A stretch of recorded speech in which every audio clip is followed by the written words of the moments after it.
All right, so hi Austin. Hello. I'm here with Austin Argentieri, who is a brilliant researcher. We just wrapped up the Exposome Moonshot Forum, and I would really love to hear your thoughts about the meeting first of all, and then I want to ask you some questions.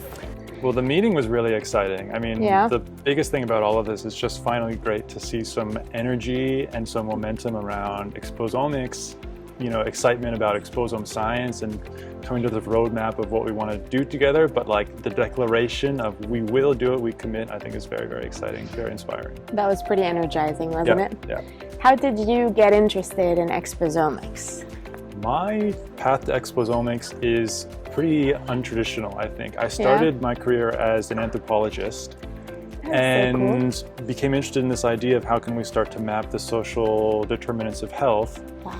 And then at a certain point we realized it's too difficult to choose just one or the other. Yeah. And really, if we want to convince people in epidemiology and biology, in government, of the value of these types of exposures, we should think about what's the standard of evidence they want. So how can we make it anomic? How can we bring it to that sort of level of rigor and reproducibility and all these things? So we said, let's do an exposome-wide study instead. And my interest has always been in aging as well. So we said, let's do an exposome-wide study of aging and mortality. And then that was pretty much my entire PhD thesis, was working on that. So it all just started from there. Yeah. So I was going to say the rest is history, but really because you're this very seminal paper that we're all very excited about because it draws the concept for all of us. Could you tell us a bit more about what you did in that paper? Yes, so that paper was trying to map within just one cohort, the UK Biobank, the contribution of environment versus genetics towards explaining mortality and aging. People in the field of aging have been talking about for a long time. Aging is mostly not genetic, it's mostly not in your genes. Yeah. Life expectancy has doubled in the last 200 years. That's far too fast for genetics to work. So it must be mostly environment, but no one had really quantified that. No one knew what in the environment, and we thought this is probably something we can just test and quantify. So we looked in the UK Biobank, we carried out this exposome-wide association study to see how many different types of factors are associated with mortality and different aging traits, cognitive function, aging-related diseases, biological mechanisms, all this stuff. And then once you identify all them, then you can do this cool thing if you can add them all together, like a kind of polygenic risk score, but a poly-exposure sort of model. And we can just quantify how much of mortality and aging-related diseases can we explain. And yeah, we end up sort of, I think, demonstrating what we had suspected, which is that, well, actually, if you put them all together and you compare them to polygenic risk scores and other things, yeah, you can explain nearly 80% in mortality by just age and sex in the exposome, and the influence is nearly 10 times greater than genetic predisposition. So wow. I think it was received well, that paper, because it was validating to a lot of people in the sort of environmental health exposome field that there is a lot of merit to this idea that, like, if we have one place to invest, we'll get a lot more return for our investment trying to study these exposures than focusing all our attention just on the genomics. I'm very biased, but I really do agree. Could you, if I'm not a genetics expert, right? I sort of know what polygenic risk scores are, but do you mind just explaining it in like simple terms for those who are not experts? Polygenic risk score, just really simply, is you take all of the different genetic variants across the genome that are associated with a specific trait or a specific disease, and you combine them all, you add them all up, and then you get this single number that's an expression of what is your risk across all of your usually common genetic variants for that particular trait. So they're great tools, but they're usually not very predictive on sort of the tail ends of the distribution. People who are very high polygenic risk or very low polygenic risk, that tends to be meaningful, but on a whole, they don't explain a whole lot of the variation and a lot of outcomes that are complex and sort of polygenic. Like multifactorial kind of, like we think. That is so cool. So the way we did this in our study, because mortality is tough to get the genetics of, so we used this interesting approach where we took polygenic risk scores for all of the 25 major disease causes of death. So it was really, when we talk about comparing to genetics, we're talking about comparing to the genetic risk for most of the major disease-related causes of death in the UK. That is so cool.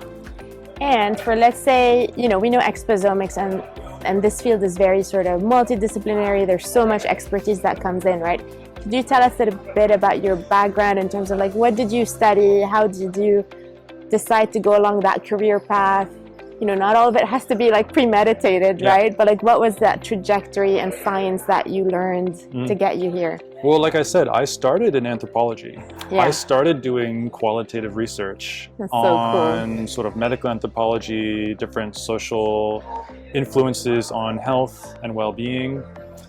Then sometime around graduate school, I became really interested in biology and epidemiology, so I started working as a molecular epidemiologist first, and then I started my PhD, and I was there in a sort of big data institute in England, and so I was working a lot on computational biology and, you know, statistics and all these kinds of things. So I moved very slowly from qualitative to sort of quantitative and sort of big data aspirations Big data, and all of these kinds of things, but with the underarching interest that kind of unites all of it in understanding like the environmental influences or social influences on health. But at a certain point, I had a previous mentor who was very helpful for me in thinking through all these things, which is like, okay, we are convinced as social scientists that the social matters, that the environment matters. Yeah. But we need to convince the other scientists. And if we want to do that, we need to bring what we're doing to their standard of evidence, to their level of rigor, to their level of replication, all these things. And hence, like, the final step in translating to, like, let's do this as an omics, let's do it in, like, big data, let's move to the exposome. That is so interesting.